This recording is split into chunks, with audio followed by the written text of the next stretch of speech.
सोऽयंबो विदधातु वांछित फलम त्रैलोक्यनाथो हरिः। सभी भक्तजनों को आज षष्ठ नवरात्र के अवसर पर भगवती माँ के जो 9 रूप हैं उनमें छठा रूप जो कात्यायनी का है, उस अवसर पर हम सबको शुभकामनाएं और बधाई देते हैं। भक्तजन लगातार माँ की उपासना करने के लिए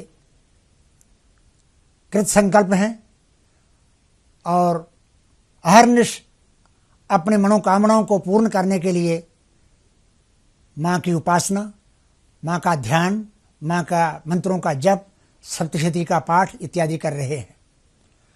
और फिर क्यों नहीं उन भक्तों की मनोकामनाएं पूर्ण हों। वास्तव में देखा जाए तो आज का नवरात्र जो है ये भी बड़ा महत्वपूर्ण है। आज नवरात्र है कात्यायनी का। तो कात्यायनी इनको क्यों कहा जाता है? कात्यायनी का जो नवरात्र है इसकी आराधना कैसे प्रारंभ हुई, इसके लिए यह है कि जो हमारे शास्त्रों में लिखा है कि कत नामक के एक बहुत बड़े महर्षि हुए जिनका नाम कत था, कत नामक के महर्षि। और कत महर्षि के घर में कात्य नामक के ऋषि पैदा हुए और कात्य के घर में कात्यायन नामक के ऋषि पैदा हुए और वो पराम्बा के, भगवती जगत जननी जगदम्बा के बहुत बड़े भक्त थे।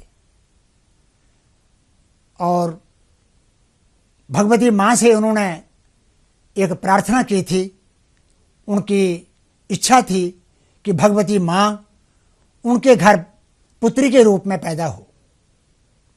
और भगवती माँ ने ये उनकी इच्छा, उनकी जो अभिलाषा जो थी ये स्वीकार भी कर ली थी। इतनी देर में महिषासुर का आतंक बहुत बड़ा बढ़ गया।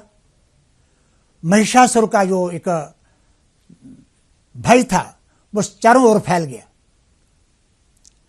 तो उस महिषासुर को समाप्त करने के लिए ब्रह्मा विष्णु महेश ने एक कन्या को पैदा किया और उसी ने महिषासुर को, उसी का सबसे पहले कात्यायन ऋषि ने पूजन किया। और उसके बाद दूसरी एक कथा इस प्रकार से भी है कि कात्यायन के घर आश्विन महीने की कृष्ण चतुर्दशी को वहां पर भगवती ने कात्यायन के घर पैदा हुई और सप्तमी, अष्टमी और नवमी को कात्यायन ऋषि ने सबसे पहले इसकी पूजा की नवरात्र में और दशमी को महिषासुर का संहार किया। इस प्रकार का भी एक कथन है। अब यह भगवती का रूप भक्तों में उत्साह देने वाला है और जितने भी भ्रम हैं, जितने भी भय हैं, जितने भी शोक हैं, कष्ट हैं, उन कष्टों को दूर करने वाला है। और यह कात्यायनी का रूप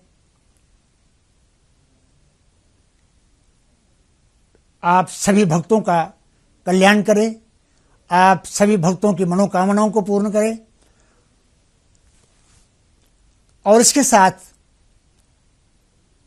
मैं थोड़ी सी बात ये कह देना चाहता हूं कि जिस प्रकार आप हर रोज अपने अपने घरों में यज्ञ कर रहे हैं, हवन भी कर रहे हैं, माता की प्रसन्नता के लिए भी हवन कर रहे हैं, इसी प्रकार हमारे पूरे समाज में 5 प्रकार के यज्ञ कहे हैं। इन 5 प्रकार के यज्ञों को करने पर मनुष्य अपने मनोभिलाषित कामनाएं पूर्ण करता है। और वो 5 प्रकार के यज्ञ कोई बहुत बड़े पैसे से नहीं है, बहुत आराम से। और प्रत्येक गृहस्थी जो है या प्रत्येक व्यक्ति जो है वो अपने घर में इन यज्ञों को कर सकता है। कौन सा यज्ञ? पहला यज्ञ है अध्ययनम ब्रह्म यज्ञ। अपने अच्छे ग्रंथों को पढ़ना, अच्छी पुस्तकों को पढ़ना, धार्मिक पुस्तकों को पढ़ना, और ये अध्ययन यज्ञ है। अध्ययन कहते हैं पढ़ाई को।